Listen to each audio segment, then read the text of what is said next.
Vamos estar falando essa noite sobre o verdadeiro milagre do Natal. A gente vai ver isso em Gálatas 4, do 1 até o 7, onde vai verificar que Deus se tornou ser humano para que os seres humanos se tornassem filhos de Deus. O Natal, para muitas pessoas, era marcado por lugares de luzes, de encontros, de festas, de troca de presente. Isso não é errado, mas o verdadeiro sentido do Natal é o nascimento de Jesus Cristo. Jesus Cristo veio ao mundo, se encarnou como ser humano, depois morreu na cruz e ressuscitou para nos trazer salvação. E aqui em Gálatas, que nós leremos, em Gálatas capítulo 4, nós verificamos que o Natal foi um momento decisivo em que Deus entrou na história da humanidade para mudar nossa condição espiritual. Esse texto aqui nos revela que éramos o que somos e também o que nós seremos. Então Deus tornou humanos para nos tornarmos filhos de Deus. Vamos ler Gálatas capítulo 4, do 1 até o 7.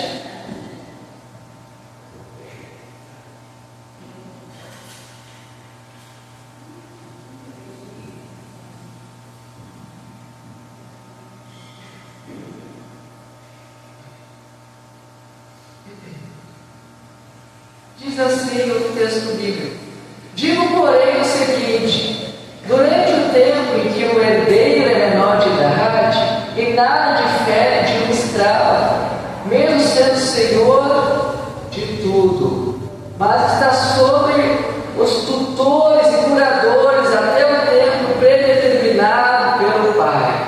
Assim também nós, quando éramos menores, estávamos escravizados aos rudimentos do mundo. Mas, quando chegou a plenitude do tempo, Deus enviou o seu Filho, nascido de mulher, nascido sob a lei, para resgatar os que estavam sob a lei, a fim de que recebêssemos a adoção de filhos. E porque vocês são filhos, Deus enviou o Espírito de seu Filho ao nosso coração. E esse Espírito clama: Abba, Pai. Assim você já não é mais escravo, porém filho, e sendo filho, também herdeiro por Deus. Deste versículo nos orar novamente. Deus, obrigado pelo texto bíblico. Obrigado por estar reunidos neste momento de povo igreja de Cristo. Te peço que trabalhe em nossas vidas, trabalhe no coração, para explanar, falar corretamente aqui a tua palavra, Senhor, aplicar aos nossos corações para serem transformados por ti. Isso te peço, em teu nome que oro, em Cristo Jesus. Amém. Bom, nesse texto bíblico que a gente vê a linha do tempo em que Deus está, em que Deus atuou, está atuando na humanidade, a gente vê que antes de Cristo Jesus, nós éramos herdeiros do pecado. Desculpe, herdeiros de Cristo, mas vivíamos como escravos do pecado. Mesmo herdeiros de Cristo, escravos do pecado. Vou novamente os primeiros versículos que dizem assim, versículos de 1 a 13.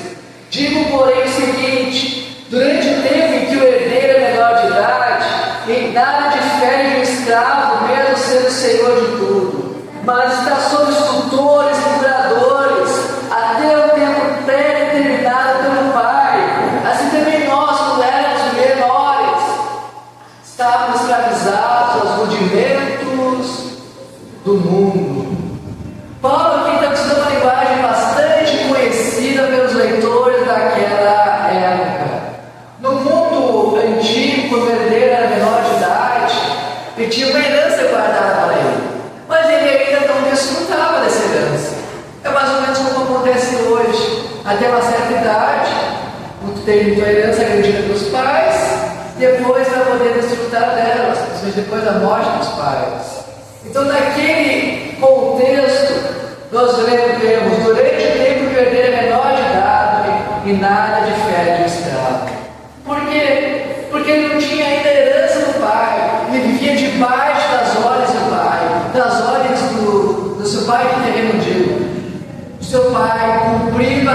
pai queria que fosse cumprido. E tinha promessas de uma herança, mas não tinha liberdade. Tinha herança, mas não desfrutava dela ainda. Era herdeiro, mas vivia como se fosse um escravo. É como hoje em dia um grande herdeiro que tem uma grande herança no banco, mas, por exemplo, só pode desfrutar aos 18 anos de idade. Seu pai deixou uma herança, mas ele não pode desfrutar. Aqui esse é o contexto específico que o texto está nos dizendo. O tutor, ele não era o pai, ele era o guardião temporário. Sua função não era criar intimidade com aquela criança, mas manter disciplina o tempo determinado até certa idade. E a gente trazer esse contexto espiritual para nós hoje em dia, Paulo diz que nós também estávamos nessa condição. Nós somos herdeiros de Cristo, salvos por Jesus Cristo, mas até sermos salvos por Jesus Cristo, somos escravos do pecado. Essa é a nossa condição, essa aí no tempo da verdade. Até Jesus Cristo vier e transformar nossas vidas, cada um é escravo do pecado. Então aqui Deus vai revelar que o povo de Cristo tem uma herança formidável, que vai ser desfrutada lá no céu, onde não há choro, lágrimas, nem dor, nem nada. E aqui a gente já pode desfrutar dessa herança em partes, quando cremos em Jesus Cristo como Senhor e Salvador de nossas vidas. Vamos à lei, aqui trazendo o texto de lei de Moisés, que entregou ao seu povo lá no Antigo Testamento. A lei funcionava como um espelho para o ser humano. O espelho mostra o nosso rosto, talvez nosso rosto sujo, embaçado, mas o espelho ele tem o poder de limpar o nosso rosto. Ele só nos mostra quem nós somos, só nos mostra o que tem que ser mudado em nós mesmos. É quando a gente olha para o espelho e vê, poxa, eu tenho que pentear meu cabelo, eu tenho que arrumar minha aparência. A lei do Antigo Testamento era assim, mostrava um caminho para o povo trilhar, o que tinha que ser feito, mas não limpava o povo de Deus pela lei. O que limpa o povo de Deus? É Jesus Cristo, e somente Cristo Jesus. E muitas vezes quantas pessoas ainda vivem hoje, olhando como se fosse por um espelho, seu reflexo, as suas mudanças que precisam ser feitas na sua vida espiritual, na sua vida real aqui, mas ainda não conhecem Jesus Cristo, que é aquele que pode mudar todas as coisas. Jesus Cristo se encarnou, ele virou um ser humano para mudar as nossas vidas. A gente conhece regras, a gente conhece tradições, a gente conhece leis que são colocadas pelo governo, pela prefeitura e tudo mais. Mas não adianta nada. Conhecemos todas as regras, se vemos sobre o medo de errarmos, sobre o medo da culpa, do medo da lei da tradição, nós sermos libertos por Jesus Cristo. A culpa é uma sensação constante no ser humano. A gente constantemente diz, poxa, eu devia ter feito diferente. Poxa, eu devia ter feito dessa maneira, que o presente iria ser diferente, que o meu futuro estaria garantido. Mas eu quero que essa noite você se livre de toda a culpa. Você coloque qualquer culpa diante dos pés de Jesus Cristo, diante de Cristo. Jesus diz, me tira essa culpa, me tira essa preocupação. A gente pode ver preso do passado. O passado já passou. A gente não pode ver condição. E se tivesse sido diferente? O ensino não existe. O que existe aqui e agora. A gente viva sabendo disso, lançando sobre Deus a nossa ansiedade, lançando sobre Deus as nossas preocupações e tendo certeza que Ele está cuidando de nós. Hoje em dia é muito comum as pessoas terem problemas financeiros. Eu acho que mais tem, eu mais ouço. E as pessoas ficam muito ansiosas por isso. E dá para entender. A gente tem boletos para pagar, tem contas para pagar. Mas lança sobre Deus a sua preocupação. Não é para deixar de se esforçar, mas é dizer, Deus, pega o meu problema. Deus cuida da minha vida. Eu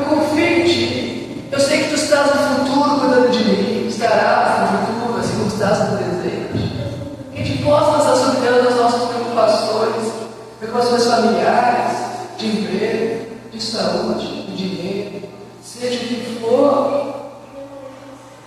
Muitas vezes é como alguém que mora na casa, mas vive como um empregado, vive como um escravo. Fazendo essa analogia, nós vamos vivêssemos na casa de Deus, de Cristo Jesus, mas ainda conseguimos desfrutar aquilo que conquistou na cruz para nós. Ainda conseguimos ter paz, ainda conseguimos ter tranquilidade, ainda conseguimos ter alegria que Cristo conquistou para nós, que Ele se encarnou como ser humano para que nós desfrutássemos desse momento. Então, essa noite, desfrute dessa alegria que Cristo dá. Desfrute da alegria que Cristo dá, porque Deus nunca quis que seus filhos andassem em tristeza, em amargura, remoendo problemas do passado, mas entregassem o passado para Deus e soubessem que o futuro está garantido no amor de Cristo Jesus e que nada pode nos separar dele. Quando a gente vê um texto bíblico aqui, verifica também que o nascimento de Cristo Jesus, ou seja, o Natal, aconteceu no tempo perfeito de Deus. Gálatas 4 e 5 diz assim: mas quando chegou a plenitude do tempo, o que é a plenitude do tempo? O tempo certo que Deus quis que as coisas acontecessem.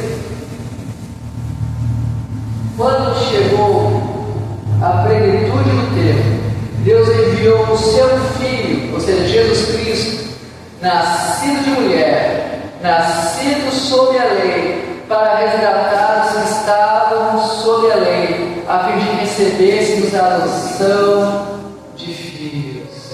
Irmãos, nada foi improvisado, nada aconteceu por acaso, aconteceu no tempo certo de Deus.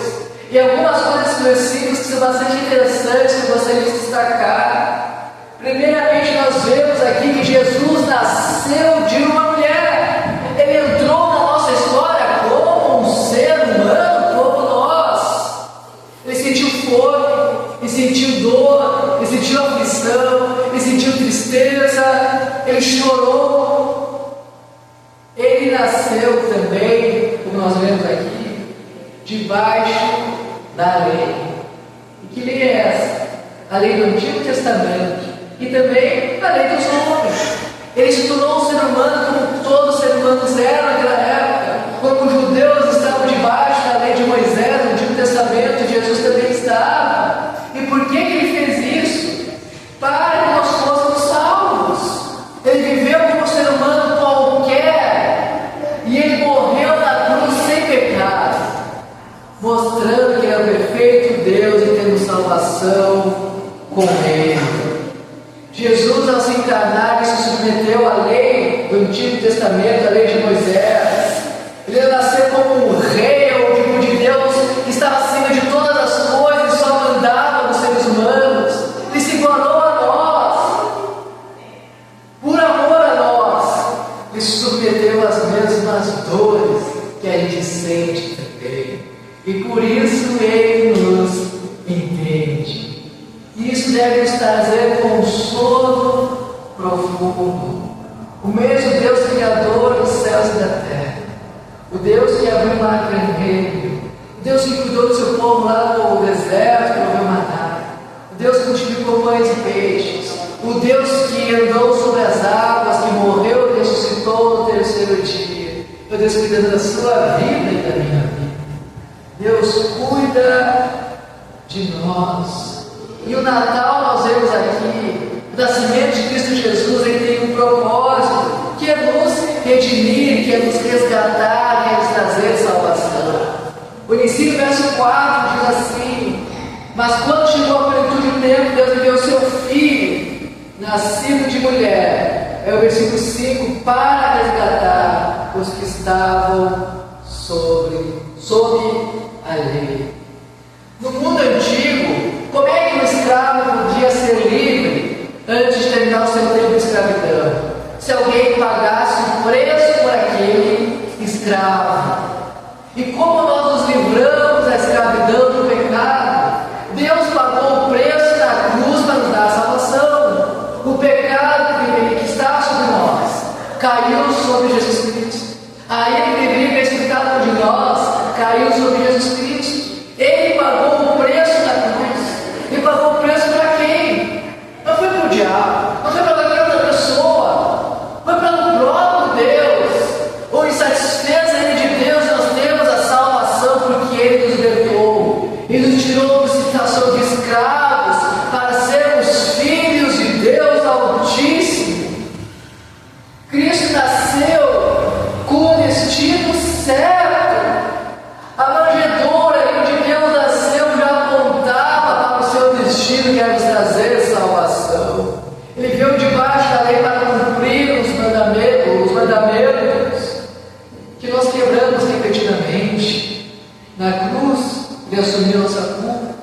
nasceu com o destino certo. A manjedoura nos trouxe salvação. Cristo nos trouxe salvação. Então o Natal não é apenas uma história bonita de alguém que nasceu numa manjedoura, que nasceu entre os animais, que cresceu, que teve seus amigos, que morreu e ressuscitou. É a nossa história de salvação. É uma mensagem de redenção. Deus não veio apenas para funcionar a verdade, dar um exemplo moral para nós, Ele veio para nos libertar. No dia a dia do tempo aqui da atuação de Cristo Jesus na humanidade, nós vemos o resultado do Natal, que é uma nova identidade de cada um que recebe quando crê em Jesus Cristo e arrepende seus pecados. Somos filhos de Deus. 5 ou 7 versículo bíblico diz assim de Gálatas 4: para resgatar os que estavam sob a lei, a fim de que recebêssemos a adoção de filhos. E porque vocês são filhos, Deus enviou o Espírito de seu Filho ao nosso coração, e esse Espírito clama: Abba, Pai. Assim você já não é mais escravo, porém filho, sendo filho também herdeiro de Deus, por Deus. A obra de Deus não parou na libertação.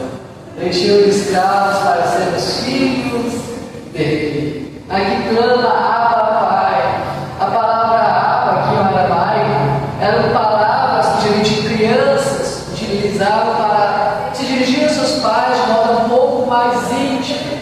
Não é exatamente igual, mas é como nós disser, uma criança diz para o seu pai: papai, ou paizinho, uma maneira carinhosa de se dirigir a Deus, se dirigir ao Pai. E fala que esse Espírito clama: Abba, Pai. Deus enviou o Espírito de Jesus Cristo ao nosso coração para nos tornarmos filhos que clamam como Pai que nos ama, um Paizinho que nos cuida, e assim a gente não é mais escravo, mas somos filhos de Deus. A humanidade é criada por Deus, mas espiritualmente, quem é filho de Deus são aqueles que creem em Jesus Cristo, que podem dizer: Pai, meu Paizinho, como está aqui no texto bíblico. A gente não vive tentando agradar um juiz distante. Muitas vezes as pessoas veem Jesus, veem Deus como alguém que veio julgar, veio trazer ira, veio Jesus, um Deus mau. Mas Jesus é amoroso, Jesus é misericordioso, Jesus cuida de nós. A gente pode lançar sobre Ele as nossas ansiedades, só lançar sobre Ele os nossos pecados. É claro que Deus exige santidade, exige obediência, isso é verdade. Mas nós olhamos Jesus Cristo como um Pai amoroso, não como um juiz que nos traz condenação, ou que nos traz maldição, ou algo nesse sentido. Que a gente possa caminhar com Jesus Cristo como um Pai amoroso, que cuida de cada um de nós. A gente não obedece a Deus para ser aceito por Deus, porque lá na cruz Ele já morreu para nos aceitar como filhos dele. Nós obedecemos a Deus, porque fomos aceitos por Ele. Então, irmãos, a linha do tempo, da atuação de Cristo Jesus na história humana, nos mostra que antes de Jesus Cristo nos salvar, mesmo sendo herdeiros da salvação, nós éramos escravos do pecado. Isso quer dizer que a gente não peca mais, mas a gente busca uma vida correta perante Deus. Segundo o Natal, aconteceu no tempo perfeito de Deus, e nada é por acaso. O nascimento de Jesus não é por acaso, o seu nascimento não é por acaso, você não está aqui nesta noite por acaso. Deus tem um propósito na sua vida. Se Deus te deu vida, é porque tem propósito para você essa noite, propósito para você amanhã. Então você possa descansar em Deus, ser alegre com Deus, viver para Ele, descansar nessa verdade. Deus tem um propósito para a sua vida, não é resultado do acaso. Você não é acidente por coisa do tipo. Deus quis que você nascesse, estivesse aqui esta noite. E o resultado do Natal é uma nova identidade. Somos filhos de Deus. Eu vou ler novamente os últimos versículos para a gente gravar no coração, que diz assim, 6 e 7. Porque vocês são filhos, Deus enviou o Espírito do seu Filho ao nosso coração, e esse Espírito clama, Abba, Pai. Assim você já não é mais escravo, porém filho, e sendo filho também herdeiro por Deus. Vamos voltar lá ao início da mensagem. O filho é herdeiro da herança do seu pai, seja qual for. Nós somos herdeiros da herança de Deus. E que herança é essa? É uma vida eterna, de plena paz e felicidade. Onde não haverá dor nem nada, nem tristeza alguma. Onde a glória de Deus habitará para você. Mas essa herança a gente pode desfrutar agora, nos empartes. Esse mundo tem maldade, é claro que tem maldade. Tem pessoas ruins, é claro que tem pessoas ruins. Tem reis ruins, governos ruins. Mas mesmo assim a gente pode desfrutar dessa herança de que forma? Tendo em paz, mesmo em meio à dor, sabendo que Jesus Cristo nos ama e como filhos, a gente tem alguém que cuida de nós. Pense no pai que cuida do seu filho pequeno, que traz carinho do seu filho pequeno. Ele começa a andar ali e dá a mão para o seu filho. Ele ensina o seu filho a andar, ele ensina as primeiras coisas, e não abandona o seu filho, porque ele é um pai amoroso. Assim é Deus com nós. Ele nos cuida, ele nos ama, como um pai amoroso ama o seu filho, muitas vezes recém-nascido. O Natal, então, o Natal nos revela a grande mudança na história. De escravos passamos para filhos de Deus, de medo passamos para a intimidade com Deus, de condenação para uma herança eterna com Deus. Paulo encerra esse texto com a afirmação poderosa: assim você já não é mais escravo, porém filho. Talvez alguns aqui tenham vivido uma fé por obrigação, uma tradição religiosa ou algo nesse sentido. Com peso, com medo, com temor no sentido pejorativo de Deus.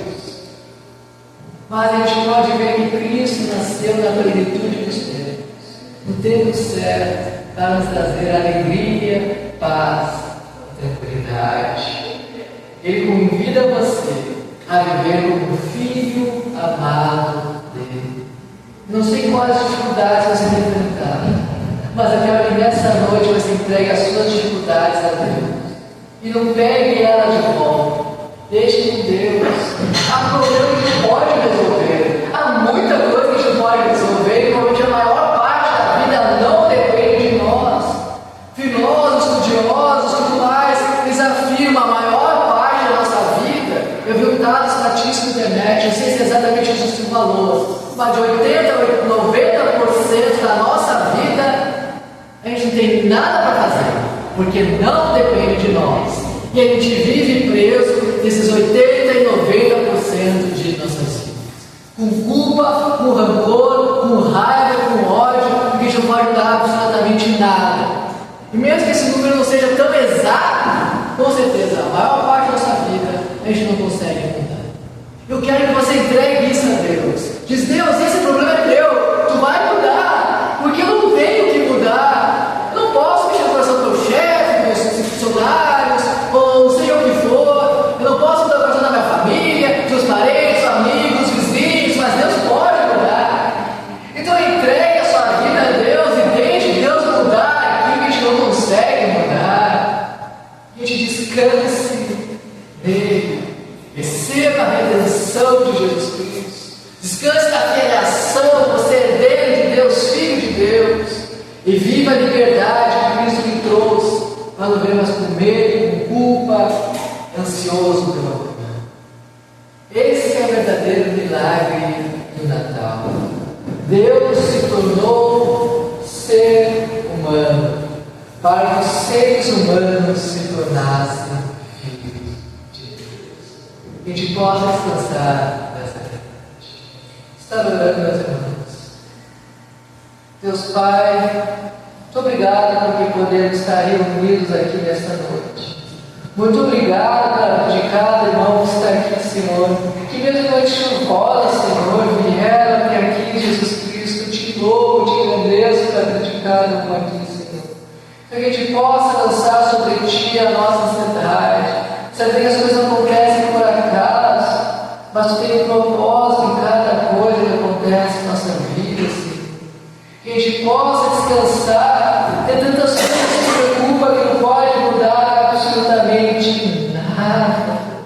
Mas que nessas partes, Jesus Cristo, a gente pode dizer: Deus, isso é problema teu. Cuida, porque eu não posso mudar. Nos ajude, Senhor, temos certeza, Senhor, que tudo acontece pela tua soberana, perfeita e agradável vontade. E muito obrigado, Senhor.